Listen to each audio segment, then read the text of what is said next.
Labas vakaras visiems. Tai dabar padarysim boto pajungimą. Tai pirmiausia, rekomenduoju turėti iš karto telefoną. Tie, kurie jau iš anksčiau naudoja snaipinimui, tai tą patį iPhone galit naudoti, o tie, kurie nenaudoja, dar tik tai pasijunginėja, tarkim, Ruslanas. Naują telefoną vis tiek geriausia yra atskirą turėti dėl saugumo. Aš padengiu šitą temą ir kituose mokymuose, bet vat, konkrečiai čia dabar adresuota į naujus dalyvius. Ir realiai rekomenduoju atsiversti Discordą kažkur pas save, kad matytumėt ir mes praeisim pro instrukciją, kaip ką daryti. Eisim realiai kartu. Pačioj apačioj yra nuoroda. Jeigu aš paspaudžiu ant šitos nuorodos, yra šitie du failiukai. Tai tarkim, abu aš juos turiu parsisiųsti. Vienas šitą failą parsisiunčia lengvai ir šitą failą gali iš karto blokuoti antivirusinį. Ir tikriausiai matot, kad jau blokuoja. Aš dabar norėčiau, kad jūs visi ir darytumėt kartu, tarkim, po žingsniuką. Jeigu turit klausimą, rašot į chatą, bet realiai turėtume dabar po žingsniuką daryti irgi, ką aš darau ir jūs darot. Ir paskui gale, jeigu mes turėsim kažkokių kliučių, bus nebaigta, arba jeigu kartais aš norėčiau per greitai nueiti į priekį ir būtume dar nepasidarę, tiesiog žinutę parašykit. Ir vat aš matau, kad man neleidžia. Ir vėl turiu tada atsiversti Discordą ir čia jau prasideda, ką daryti. Jūs turite pasižiūrėti, jeigu Windows Defenderis, tai atidarot antivirusinę ir susirandat Manage Settings, Exclusions. Jeigu Avastas, Menu Settings, General Exceptions. Jeigu Kaspersky, vėl kitaip. Čia viskas yra parašyta. Pas mane buvo visiškai kitokia McAfee. Tai aš McAfee atsidarau, gal kažkas irgi turėsit McAfee. Aš netgi pats turiu ieškoti. Vat, ir radau per kelis paspaudimus ir aš turiu dabar pridėti tiesiog šitą failą. Susirandu, kuris buvo parsiųstas. Downloads. Šitas parsisiuntė, šitas dar nekonfirmin. Ir mes to failo įdėti čia kol kas negalim. Exceptions, nes yra šitas skaningas įjungtas. Tai mes tiesiog paspaudžiam off 15 minučių. Jeigu ne taip rodo, jeigu ne McAfee, tai kažkas panašaus turėtų būti šitam skyriui. Ir aš bandau dar kartą tada siūsti už šitą failą, nes jų išjungiau.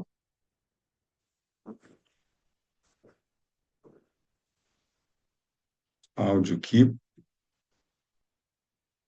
keep anyway. Ir matot, jau man parsiuntė. Toliau kitas žingsnis. Nueinu į desktopą ir susikuriu naują folderį. Ir dabar tiesiog norėsiu abu šitos failus persikelti. Matot, abu yra parsisiuntę į čia. Jau abu du turiu čia. Pradžia pati padaryta. Einam dabar į Discordą ir žiūrim, kas toliau ten parašyta. O tai pirmiausia, reikia persivadinti. Šitą mes pasidarėm, parsisiuntėm. Iš čia parsisiuntėm. Tada atsidarėm aplanką, pasidėjom matomoj vietoj prie desktopo.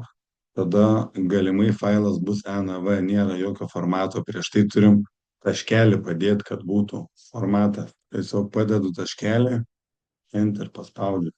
Dabar įdomioji dalis, pati konfiguracija prasidės. Jūsų forwarderio raktas. Tai čia reikalinga licenzija. Ir aš licenzija čia yra forwarderio licenzijos.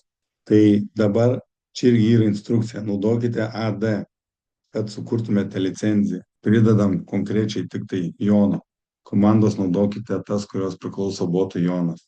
Sukurti. Va šito dalyko aš nenumačiau, kadangi aš jau turiu licenciją, ilgą skaičių raidžių kombinaciją. tokį panašiai kaip piniginės adresą. Ir matot parašyta, tik aš galiu matyti šitą žinutę. Tai jūs irgi, kai gausit savo tą licenzijos numerį, tik jūs galėsite ją matyti. Jeigu kiti žmonės ateis, negalės matyti. Tiesiog, kai įvesi slešą ir ADD, tai šitą renkame, sukurti licenciją. Yra žemiau parašyta ir čia va Jonas, mūsų botas, būtinai šitą. Ir tiesiog enter ir viskas. Ir tada turi sugeneruoti. Gerai, važiuojam toliau. Ką mes turim toliau? Vėl nueinam iki resursų. Ir dabar kita dalis. Dabar mes jau turim atidaryti vieną iš šitų failų, tarkim su Notepad ar bet kokiu kitu tekstiniu dokumentu. Ir čia mes turim įklijuoti raktą. Ką toliau rašo? 4 dalykus realiai turim įklijuoti. Čia šitą raktą, licenciją, licenzijos numerį, kurį sugeneravo, tarp kabučių. Tada čia savo telefono numerį, ant kurio turi telegramo ir kur bus telegrame trojano botas. Tai čia yra tas atskiras telefonas, apie kurį aš pasakojau. Ir šitos 2 dalykus. API ID ir API hash. Šitie 4 dalykai. Ir va šituos API ID ir API hash jūs turit gauti paspaudus čia. Prisijungėte su savo telegram numeriu. Tai va, pirmiausia, su telefono numeriu prisijungėt. Signed in. Ir va, spaudžiam šitą viršutinį. Kaip ir čia parašyta. Čia tiesiog, kad jūs atsimintumėt. Galit pasivadinti taip, kaip jums norisi. Tiesiog botas sol ar kažką panašaus. Paspaudžiat čia desktop būtinai ir create application. Ir dabar aš jau gavau savo app ID ir app API hash numerį. Nu, šitą.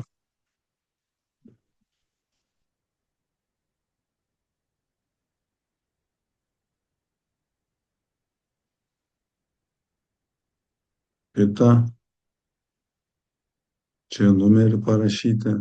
Ir iš principo, kaip šitą suvesit, tiesiog išsaugoti jį reikia. Ir viskas.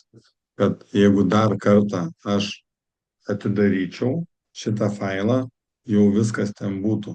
Jau tą, ką vedžiau, yra, nėra dar licenzijos. Dabar pokalbių nustatymą. Čia dabar reikės įvesti chat mappingą. Dabar kaip mes ieškosim? Vėlgi, spaudžiu čia. Tai prisijungiau prie tinkamos paskyros dabar. Kadangi tai yra jūsų nauja paskyra, nieko nematysit. Aš dabar susirasiu tą mūsų kanalą. Reikia susirasti kanalą, iš kur mes gaunam signalus, kaip jis vadinasi. Bravo, radom pagal šitą. Ir žiūrėkit, kas dabar yra. Naršykliai mes turim šitą kodą. Nusikopijuojam. Vėl einam į mūsų langą. Čia įklijuojam. Čia turi būti 2 taškės. Va, linkai realiai buvo, visi šitie linkai. Čia pas jumis. Per čia jūs jungiatės į šitą trojaną, per šitą nuorodą. Į šitą trojanos botą. Aš tai pabandysiu iš karto taip tiesiog ieškoti pagal niką, nes matau yra keli vienodi, noriu būti užtikrintas. Ar tikrai šitas?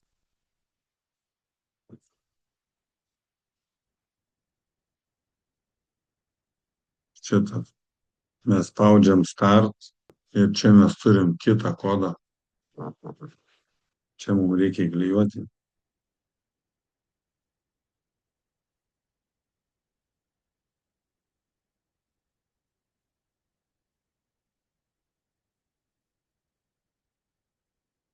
Iš principo dabar turėtų būti sujungtas botas su forwarding. Ir jį patestuosim įjungus, turėtų rodyti jum. Palaukti, jis galvoja. Viskas veikia. Turi taip pat iškristi jum tokią lentelę.